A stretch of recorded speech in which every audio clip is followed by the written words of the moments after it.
നമ്മുടെ അകത്ത് ബലഹീനതയില്ലാത്ത, കുറവില്ലാത്ത, ഭയമില്ലാത്ത ഒരു മനുഷ്യൻ ഇരിക്കുന്നുണ്ട്. ആ മനുഷ്യൻ പുറത്തിറങ്ങണമെങ്കിൽ യേശു പറഞ്ഞ വാക്ക് നാം ചെയ്യണം. ഹല്ലേലൂയ. മറ്റൊന്നും നാം നോക്കേണ്ട ആവശ്യമില്ല, ആരെയും നോക്കേണ്ട ആവശ്യമില്ല. ഒറ്റ കാര്യം, ഒരു തീരുമാനമെടുത്തോ. യേശു ഇന്ന് എന്നോട് എന്തു പറഞ്ഞു അത് ഞാൻ ചെയ്യാൻ തുടങ്ങുന്ന നിമിഷം മുതൽ യേശു നമ്മളിലൂടെ വെളിപ്പെടാൻ തുടങ്ങും. ഹല്ലേലൂയ. നമ്മൾ ഇരിക്കുന്ന ദൈവത്തിന്റെ ആത്മാവ് നമ്മളിലൂടെ വെളിപ്പെടാൻ തുടങ്ങും. ഹല്ലേലൂയ. എൻ്റെ ജീവിതത്തിൽ ഞാൻ പറയട്ടെ, ഹല്ലേലൂയ, ഞാൻ എൻ്റെ ഏതാണ്ട് 2004 എൻ്റെ ഏതാണ്ട് ബ്രെയിൻ റിലേറ്റഡ് ആയി പിറ്റ്യൂട്ടറി ഗ്ലാൻഡിൽ 2 പ്രാവശ്യം മേജർ സർജറി ചെയ്തു. ഹല്ലേലൂയ. ഞാൻ എൻ്റെ മാതാപിതാക്കള് ഇവിടെ ഇരിക്കുന്നുണ്ട്. അന്ന് സർജറി ചെയ്ത സമയത്ത് ആ ഗ്ലാൻഡ്, നമുക്കറിയാം മാസ്റ്റർ ഗ്ലാൻഡ്, ഒരു ശരീരത്തിൽ ആവശ്യമുള്ള എല്ലാ ഹോർമോൺസിനെയും പ്രൊഡ്യൂസ് ചെയ്യുന്നത് ഈ ഒരു ഗ്രന്ഥിയാണ്. ഇപ്പം എൻ്റെ ജീവിതത്തിൽ ഡോക്ടർ പറഞ്ഞു, നിനക്ക്, ഞാൻ എപ്പോഴും ഡോക്ടറെ അടുത്ത് പോകുന്ന സമയത്ത് എൻ്റെ പിതാവ് എൻ്റെ കൂടെ ഉണ്ടാവും. പക്ഷേ എന്നോട് സംസാരിക്കുമ്പോൾ അച്ഛനെ എപ്പോഴും പുറത്തേക്ക് ആക്കിയിട്ട് ഡോക്ടർ സംസാരിക്കും. ഡോക്ടർ സംസാരിക്കുന്ന കാര്യം, നിനക്കൊരാണായി ജീവിക്കാൻ പറ്റത്തില്ല, നിന്റെ ജീവിതം എപ്പോഴും ബലഹീനമായിരിക്കും, എപ്പോഴും നിനക്കൊരു മരണം സംഭവിക്കാം, നിന്റെ ജീവിതത്തിൽ എപ്പോഴും എന്ത് ചെയ്യാൻ പറ്റും, മറ്റു വ്യക്തികളെ പോലെ നിനക്ക് ജീവിക്കാൻ പറ്റത്തില്ല എന്ന് ഡോക്ടർ എപ്പോഴും എന്നോട് പറയും. പക്ഷേ ഞാനൊരു കാര്യം ഉറക്കും. ഹല്ലേലൂയ. എൻ്റെ ഹൃദയത്തിലൊരു ഉറപ്പ് എൻ്റെ ദൈവം തന്നിരിക്കുക. കാരണം ഞാൻ യേശുവിനെ അറിഞ്ഞതു മുതൽ എൻ്റെ ശരീരത്തിലൊരു മാറ്റം ഞാൻ കണ്ടു തുടങ്ങി. ഹല്ലേലൂയ. എൻ്റെ ശരീരത്തിൽ ഒരു മെഡിസിൻ കൊണ്ടുള്ള മാറ്റമല്ല, അല്ലാത്ത ഒരു ജീവൻ എൻ്റെ ശരീരത്തിൽ ഞാൻ കണ്ടു തുടങ്ങി. ഹല്ലേലൂയ. പ്രിയ സഹോദരങ്ങളെ, ഞാൻ ജോലിക്ക് വേണ്ടി ഗൾഫിലേക്ക് പോയ സമയത്ത്, ഹല്ലേലൂയ, ഞാനവിടെ ജോലി ചെയ്യാൻ തുടങ്ങിയ സമയത്ത് ഞാൻ ഒരു ഡ്രാഫ്റ്റ്സ്മാൻ ആയിട്ട് ജോലി ചെയ്യായിരുന്നു. ഒരു എഞ്ചിനീയറിംഗ് കമ്പനിയിൽ ഓട്ടോകാഡ് ഡിസൈനറായിട്ട്. വലിയ പോസ്റ്റൊന്നുമല്ല, ചെറിയ ശമ്പളത്തിൽ ചെറിയ ജോലി ചെയ്തുകൊണ്ടിരിക്കുകയായിരുന്നു. ആ സമയത്താണ് ഞാൻ യേശുവിനെ കുറിച്ച് അറിയുന്നത്. ഹല്ലേലൂയ. യേശുവിനെ കുറിച്ച് അറിഞ്ഞ് ആ നിമിഷം മുതൽ അന്ന് എൻ്റെ എഞ്ചിനീയർ എന്നോട് നിസ്സാരമായ ഒരു കാര്യം, നിസ്സാരമായ ഒരു പ്രിന്റ് എടുക്കാൻ പറഞ്ഞാൽ ഞാൻ അവിടെ നിന്ന് വിറച്ചുകൊണ്ടിരിക്കും. കാരണം എനിക്കത് ചെയ്യാൻ പറ്റുന്നില്ല. കാരണം അപ്പോഴേ പെട്ടെന്ന് ഉള്ളിൽ നിന്ന് ഒരു ടെൻഷൻ വന്ന് ശരീരത്തിന് ഒരു കോൺഫിഡൻസ് ഇല്ലാത്തൊരു അവസ്ഥ എൻ്റെ ജീവിതത്തിലുണ്ടായിരുന്നു. ഹല്ലേലൂയ. ഞാൻ ആ സർജറിക്ക് ശേഷം ഏതാണ്ട് 6-7 ഹൈ ഡോസ് മെഡിസിൻസ് എല്ലാ ദിവസവും ഉപയോഗിക്കുന്നുണ്ടായിരുന്നു. എല്ലാ ഹോർമോൺസ് സപ്ലിമെൻ്റ് ചെയ്യായിരുന്നു. ഇതിൽ ഏതെങ്കിലും 2-3 ദിവസം ഒന്ന് കണ്ടിന്യൂസ് ആയിട്ട് നിർത്തിക്കഴിഞ്ഞാൽ അതിൻ്റെതായ പ്രശ്നങ്ങൾ ശരീരത്തിലുണ്ടായിരുന്നു. എന്നാൽ ഞാൻ ഒരു സത്യം എനിക്ക് തിരിച്ചറിയാൻ കഴിഞ്ഞു.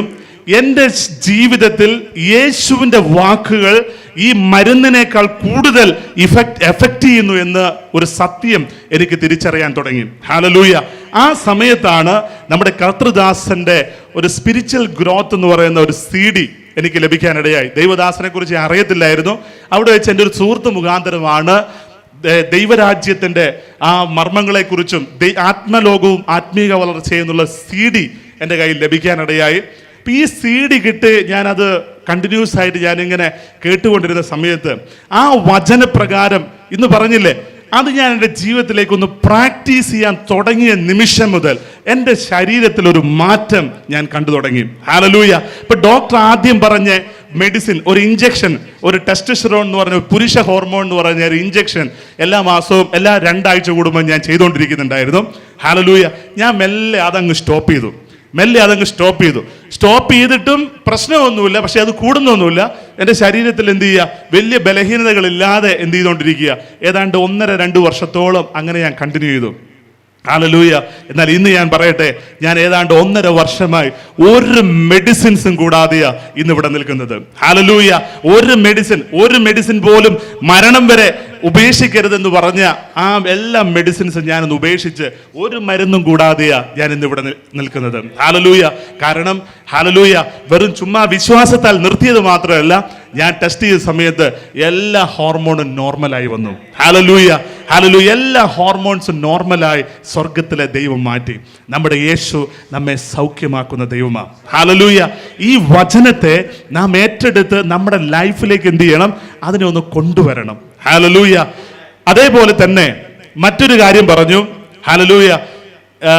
വെല്ലൂർ ഹോസ്പിറ്റലിൽ എൻഡോക്രൈനോളജിയുടെ ഒരു ഹെഡ് ഞങ്ങളെ 2 പേരെയും, ഞാനും അച്ഛനും കൂടി കൺസൾട്ട് ചെയ്യാൻ പോയ സമയത്ത് വിളിച്ചു പറഞ്ഞു, ഷൈജു, നിനക്കൊരിക്കലും കുഞ്ഞുങ്ങൾ ഉണ്ടാകത്തില്ല. ഇതാരാ പറയുന്നത്? സാധാരണ ഒരു വ്യക്തിയല്ല. നമ്മളറിയാം, വലിയൊരു ഹോസ്പിറ്റൽ എന്ന് പറയുന്നത് ഒരു ഫൈനൽ, നമ്മൾ എന്ത് വിഷയം ഉണ്ടെങ്കിൽ അവസാനം കൊണ്ടുപോകുന്നൊരു സ്ഥലമാണ്. അവിടെയുള്ള ഡോക്ടർ ഹെഡാ പറഞ്ഞത്, നിനക്ക് കുഞ്ഞുങ്ങൾ ഉണ്ടാകത്തില്ല. ഹല്ലേലൂയ. അന്ന് എൻ്റെ ഹൃദയത്തിൽ ഉള്ളിൽ ഈ ന്യൂസ് കേട്ട സമയം തന്നെ എൻ്റെ ഉള്ളിൽ ഒരു ചിന്ത വന്നു, എനിക്ക് കുഞ്ഞുങ്ങൾ ഉണ്ടാകും, എനിക്ക് കുഞ്ഞുങ്ങൾ ഉണ്ടാകും. ഞാൻ അതിന് ശേഷം ഇന്ന് വരെ ഞാൻ യേശുവിനോട് ഞാൻ പ്രാർത്ഥിച്ചിട്ടില്ല, ദൈവമേ എനിക്ക് കുഞ്ഞുണ്ടാകണേ എന്ന് ഞാൻ പ്രാർത്ഥിച്ചിട്ടില്ല. എൻ്റെ വിവാഹം കഴിഞ്ഞ് 5 വർഷം ഇപ്പോൾ കഴിഞ്ഞു. ഹല്ലേലൂയ. എന്നാൽ ഹല്ലേലൂയ, കഴിഞ്ഞ ഫെബ്രുവരിയിൽ എനിക്ക് കർത്താവ് ഒരു കുഞ്ഞിനെ തന്നു. Hallelujah, hallelujah. ഞാൻ പറയട്ടെ, യേശുവിന് അസാധ്യമായ ഒന്നുമില്ല. ഹല്ലേലൂയ. 5 വർഷങ്ങൾക്ക് മുമ്പ് എനിക്ക് ജനിക്കാൻ പോകുന്ന കുഞ്ഞിന്റെ പേര് ഇന്നതാണെന്ന് കർത്താവ് പറഞ്ഞു തന്നു. ഹല്ലേലൂയ. എൻ്റെ പേര് റേമ എന്നാ പേരിട്ടത്. ഹല്ലേലൂയ. കൽപ്പിക്കപ്പെട്ട വചനം. ഹല്ലേലൂയ. കൽപ്പിത വചനം. ദൈവം നമ്മുടെ വായിലൂടെ വിളിച്ചു പറയുന്ന വചനം. ഞാൻ പറഞ്ഞ വാക്ക് നീ വിളിച്ചു പറ, നിനക്ക് തലമുറ ഉണ്ടാകുമെന്ന് കർത്താവിനോട് പറഞ്ഞു. Hallelujah, hallelujah. അന്ന് 5 വർഷങ്ങൾക്ക് മുമ്പ് ഞാൻ ആ പേരിട്ടു റേമ. ഹല്ലേലൂയ. റേമ, അതൊരു ഗ്രീക്ക് വേർഡാ, റേമ. ഹല്ലേലൂയ. ദൈവത്തിന്റെ ജീവനുള്ള ഇന്നത്തെ വാക്കുകൾ. ഹല്ലേലൂയ. കർത്താവ് നമ്മോട് പറഞ്ഞ വാക്ക് നമ്മളൊന്ന് ചെയ്താൽ, ഹല്ലേലൂയ, നമ്മളൊന്ന് ചെയ്താൽ നമ്മുടെ ജീവിതത്തിൽ അത്ഭുതം സംഭവിക്കും. ഹല്ലേലൂയ. നമ്മൾ വിശുദ്ധനാണോ, അല്ലെങ്കിൽ ഞാൻ ചെയ്യുന്നതൊക്കെ പെർഫെക്റ്റ് ആണോ, അല്ലെങ്കിൽ ഞാൻ കുറച്ചുകൂടെ പെർഫെക്റ്റ് ആയിട്ട് ചെയ്യാം എന്നൊക്കെ കരുതിയാൽ നമ്മുടെ അവസാനം വരെ ഒന്നും ചെയ്യത്തുണ്ടാകത്തില്ല. ഹല്ലേലൂയ. ഒരു മാറ്റവും നമ്മുടെ ജീവിതത്തിൽ സംഭവിക്കത്തില്ല. ഹല്ലേലൂയ. എന്നാൽ അന്ന് യേശു പറഞ്ഞ വാക്ക് ഞാൻ കഴിഞ്ഞ 5 വർഷക്കാലം ഞാൻ വിളിച്ചു പറഞ്ഞുകൊണ്ടിരുന്നു. Hallelujah, hallelujah. ദൈവം, ഹല്ലേലൂയ, അനുഗ്രഹിക്കപ്പെട്ടൊരു കുഞ്ഞിനെ എൻ്റെ കരങ്ങളിലേക്ക് ദൈവം തന്നു. ഹല്ലേലൂയ. ദൈവത്താൽ അസാധ്യമായ ഒന്നുമില്ല. ദൈവത്താൽ, യേശുവിനാൽ അസാധ്യമായ ഒന്നുമില്ല. ഒറ്റ സീക്രട്ട് മാത്രമേ ഉള്ളൂ, ഞാൻ കൽപ്പിക്കുന്നത് എന്ത് ചെയ്യണം? നിങ്ങൾ ചെയ്യണം. ഹല്ലേലൂയ. ഞാൻ കൽപ്പിക്കുന്നത് ചെയ്താൽ. ഹല്ലേലൂയ. ഒരു വാക്കുകൂടെ വായിക്കാം. ഹല്ലേലൂയ. യോഹന്നാന്റെ സുവിശേഷം 15-ാം അധ്യായം 14-ാം വാക്യം ഒന്ന് വായിക്കാം. നിങ്ങൾ എന്നെ തിരഞ്ഞെടുത്തു എന്നല്ല, ഞാൻ നിങ്ങളെ തിരഞ്ഞെടുത്തു, നിങ്ങൾ പോയി ഫലം കായ്ക്കേണ്ടതിനും. 15-ാം അധ്യായം 14-ാം വാക്യം 14. ഞാൻ നിങ്ങളോട് കൽപ്പിക്കുന്നത് ചെയ്താൽ നിങ്ങൾ എന്റെ സ്നേഹിതന്മാർ തന്നെ. ഹല്ലേലൂയ. ഞാൻ നിങ്ങളോട് കൽപ്പിക്കുന്നത് ചെയ്താൽ നിങ്ങൾ എന്റെ സ്നേഹിതന്മാർ തന്നെ. എത്ര പേർക്ക് യേശുവിന്റെ സ്നേഹിതനാകാൻ ആഗ്രഹമുണ്ട്? കരങ്ങൾ ഉയർത്തിയേ. ഹല്ലേലൂയ. എത്ര പേർക്ക് ആഗ്രഹമുണ്ട്? ഹല്ലേലൂയ. ഒറ്റ മർമ്മമേ ഉള്ളൂ, യേശു നമ്മോട് കൽപ്പിക്കുന്നത് ചെയ്യണം. ഹല്ലേലൂയ. യേശു പറഞ്ഞ വാക്ക് ചെയ്യണം. നമ്മൾ ഇന്ന് ഏത് വാക്കാ ചെയ്തുകൊണ്ടിരിക്കുന്നത്? ഡോക്ടർ പറഞ്ഞ വാക്കും, നമ്മുടെ സുഹൃത്ത് പറഞ്ഞ വാക്കും, നമ്മുടെ ടീച്ചർ പറഞ്ഞ വാക്കും, ഈ കാര്യങ്ങളൊക്കെയാണ് നമ്മൾ എന്ത് ചെയ്തുകൊണ്ടിരിക്കുന്നത്. അപ്പൊ അതുകൊണ്ടാണ് നമുക്ക് എന്ത് ചെയ്യാത്ത, പലതിലും റിസൾട്ട് കിട്ടാത്തത്. എന്നാൽ യേശു പറഞ്ഞ വാക്ക് ചെയ്തോ അവിടെ അത്ഭുതമാണ്. ഹല്ലേലൂയ. നമുക്കറിയാം, നമുക്ക് എല്ലാവർക്കും പരിചയമുണ്ട് കാനാവിലെ കല്യാണത്തിന് ഹല്ലേലൂയ വീഞ്ഞ് തീർന്നുപോയി. എന്നാൽ യേശുവിന്റെ മാതാവ് തന്റെ ശിഷ്യന്മാരോട് പറഞ്ഞു, അവൻ നിങ്ങളോട് എന്തെങ്കിലും കൽപ്പിച്ചാൽ അത് ചെയ്യുവിൻ. ഹല്ലേലൂയ. ഒന്ന് ഓർത്തു നോക്കി, ആ കൽഭരണിയിൽ എന്ത് ചെയ്തു? പച്ചവെള്ളം നിറച്ചു. യേശു കൽഭരണിയിൽ നിറയ്ക്കാൻ പറഞ്ഞു, ശിഷ്യന്മാർ എന്ത് ചെയ്തു? വക്കോളം നിറച്ചു. കോരി കൊണ്ടുപോയി കൊടുപ്പാൻ പറഞ്ഞു, ശിഷ്യന്മാർ എന്ത് ചെയ്തു? കോരി കൊണ്ടുപോയി കൊടുത്തു. ഈ കൊടുത്ത ഏതോ ഒരു നിമിഷത്തിൽ എന്ത് ചെയ്തു? അത് വീഞ്ഞായി. ഹല്ലേലൂയ. അവിടെ അവരെന്താ ചെയ്തത്? യേശു പ്രാർത്ഥിച്ചോ? ഒന്നും ചെയ്തില്ല. അവിടെ ചെയ്തത്, യേശു പറഞ്ഞ വാക്ക് ആ ശിഷ്യന്മാർ അതുപോലെ ചെയ്തു. അവിടെ സൂപ്പർ നാച്ചുറൽ പവർ റിലീസ് ചെയ്യപ്പെട്ടു. ഹല്ലേലൂയ. അവിടെ അത്ഭുതം സംഭവിക്കപ്പെട്ടു. എന്ന് ഒരു കാര്യത്തിൽ ഉറപ്പ് വേണം, യേശു പറഞ്ഞ വാക്ക് ചെയ്യുവാനുള്ള ഒരു ഉറപ്പ് നമുക്ക് വേണം. അത് ചെയ്യാനുള്ള ധൈര്യം നമുക്ക് വേണം. ഹല്ലേലൂയ. യോശുവയോട് ദൈവം പറഞ്ഞു. ഹല്ലേലൂയ. ഒന്ന് വായിക്കാം. യോശുവ അതിന്റെ 1-ാം അധ്യായം. നമുക്ക് ഉറപ്പും ധൈര്യവും വേണ്ടത് നമ്മുടെ അയൽക്കാരോടോ അല്ലെങ്കിൽ ശത്രുവിന്റെ മുമ്പിലോ ഒന്നുമല്ല. നമുക്ക് ഉറപ്പും ധൈര്യവും വേണ്ടത് ദൈവം നമ്മോട് കൽപ്പിച്ച വാക്ക് ചെയ്യുവാനാണ്. ഹല്ലേലൂയ. യോശുവ 1-ാം അധ്യായം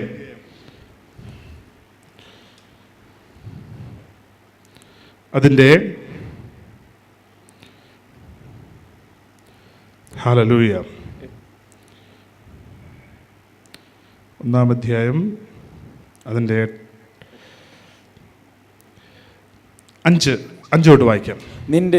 നിന്റെ ജീവകാലത്ത് ഒരിക്കലും ഒരു മനുഷ്യനും നിന്റെ നേരെ നിൽക്കുകയില്ല. ഞാൻ മോശയോട് കൂടെ ഇരുന്നത് പോലെ നിന്നോട് കൂടെയും ഇരിക്കും. ഞാൻ നിന്നെ കൈവിടുകയില്ല, ഉപേക്ഷിക്കുകയും ഇല്ല. ഉറപ്പും ധൈര്യവും ഉള്ളവനായി ഇരിക്കുക. ഞാൻ അവർക്ക് കൊടുക്കുമെന്ന് അവരുടെ പിതാക്കന്മാരോട് സത്യം ചെയ്ത ദേശം നീ ഈ ജനത്തിന് അവകാശമായി വിഭാഗിക്കും. എന്റെ ദാസനായ മോശെ നിന്നോട് കൽപ്പിച്ചിട്ടുള്ള ന്യായപ്രമാണം ഒക്കെയും അനുസരിച്ച് നടക്കേണ്ടതിന് നല്ല ഉറപ്പും ധൈര്യവും ഉള്ളവനായി മാത്രം ഇരിക്കുക. ഹല്ലേലൂയ. ഇപ്പൊ എന്ത് ചെയ്യണം? ദൈവത്തിന്റെ പ്രമാണം, യേശുവിന്റെ, ഇവിടെ പുതിയ നിയമത്തിലേക്ക് വരുമ്പോൾ യേശുവിന്റെ വാക്കുകൾ അനുസരിച്ച് പ്രവർത്തിപ്പാൻ എന്ത് ചെയ്യണം? നല്ല ഉറപ്പും ധൈര്യവും വേണം. ഇവിടെ നാം നേരത്തെ വായിച്ചു, യോഹന്നാന്റെ സുവിശേഷത്തിൽ നമ്മൾ കാണുകയാണ്, ഹല്ലേലൂയ, ഞാൻ നിങ്ങളോട് കൽപ്പിച്ച പ്രവൃത്തി, ഹല്ലേലൂയ, അത് ചെയ്താൽ, ഞാൻ നിങ്ങളോട് കൽപ്പിച്ച വാക്ക് നിങ്ങൾ ചെയ്താൽ, ഹല്ലേലൂയ, നിങ്ങൾ എൻ്റെ സ്നേഹിതന്മാർ തന്നെ. അപ്പൊ ദൈവം നമ്മളിലൂടെ വെളിപ്പെടുന്നത് ഈ വാക്കുകൾ നമ്മൾ ചെയ്യുമ്പോഴാണ്. ഹല്ലേലൂയ. ദൈവത്തിന്റെ ഒരു വേർഡ് നാം എടുത്ത് നമ്മുടെ ജീവിതത്തിലേക്ക് ഒന്ന് കൊണ്ടുവന്നാൽ, ഹല്ലേലൂയ, നമ്മുടെ വാക്കിലൊന്ന് കൊണ്ടുവന്നാൽ, നമ്മുടെ ചിന്തയിലൊന്ന് കൊണ്ടുവന്നാൽ, നമ്മുടെ പ്രവൃത്തിയിലൊന്ന് കൊണ്ടുവന്നാൽ, ഹല്ലേലൂയ, അവിടെ ദൈവം വെളിപ്പെടുവാൻ ഇടയാകും. ഹല്ലേലൂയ. അവിടെ ദൈവത്തിന്റെ ശക്തി റിലീസ് ചെയ്യുവാൻ ഇടയാകും. നമ്മുടെ വാക്കുകൾക്ക് ഒരു വിലയുമില്ല. നമ്മുടെ വാക്കുകൾ, എന്നിൽ നിന്ന് ആരംഭിക്കുന്ന അല്ലെങ്കിൽ നമ്മുടെ സ്വന്തത്തിൽ നിന്ന് ആരംഭിക്കുന്ന വാക്കുകൾ, നാച്ചുറൽ വേർഡ്സിന് ദൈവത്തിന് ഉപയോഗിക്കാൻ കഴിയത്തില്ല. ഹല്ലേലൂയ. വിശ്വാസത്തിൽ നിന്ന് ഉത്ഭവിക്കുന്ന നമ്മുടെ ഹൃദയത്തിൽ ദൈവത്തിന്റെ വാക്കുകൾ വീണ്